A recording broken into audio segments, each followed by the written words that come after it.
Hello, welcome back everyone. In today's video we're going to cover a wide gamut of the functions that exist in the PowerFX language as it relates to mathematical operations again. I do believe that this is the last video where a lot of the functions are covered in massive detail. The good news is that the functions just work straight out. The bad news is if you're not really a math geek like myself, I can do math and I will do these types of operations on an as needed basis, and I'm always having to live in a reference manual and figure out who, what, where, why, and when, and then have to constantly go back to it. So the good news is, hey, if you already know this is great.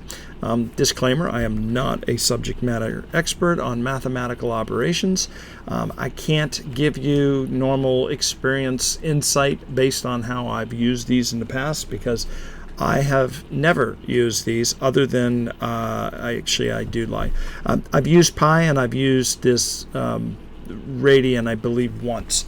But other than that, I've not used the rest of these functions. Now, for the most part, again, back, if we alt-click on this link, it will take us to the page where all of this information is taken by example. I've used this example of single numbers and the single number column table, so a lot of this stuff has been just kind of taken from here and put inside of this app so that you can go ahead and see how this actually works. Now, again, a lot of these functions are going to be needed or used in very specific use cases, and they are broken down into like a primary function, an inverse function, and then the helper functions. And so it's probably better to start reverse with helper.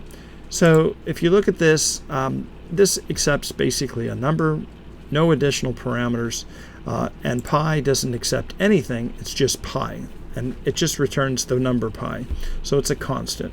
And at this point, radians is used, and you just pass in a number. And as you'll see in some of these numbers, let's see, some of these functions that were passed in, here's a good one, tan. So we're passing in radians, so we're passing in a helper function. I think sin uses pi divided by 2, and so then we've got 1. And so you can see these helper functions are essentially functions that you'll nest inside of these other functions.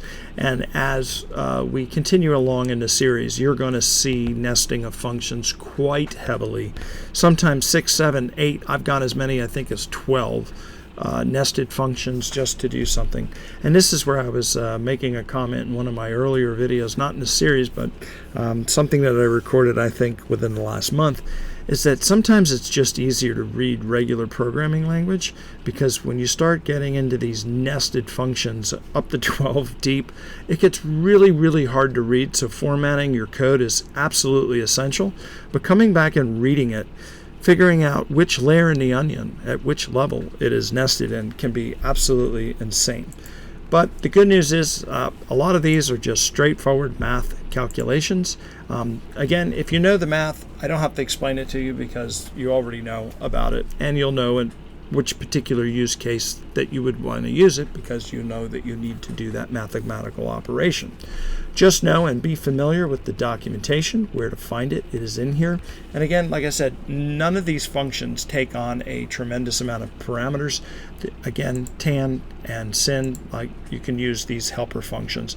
And then, of course, the inverse functions are here for you as well. If you have any questions or comments, please leave them in the description below. And as always, if you are a member, you can go ahead and download these helper apps at any given time. That's it for this video. We'll see you in the next one. Thank you.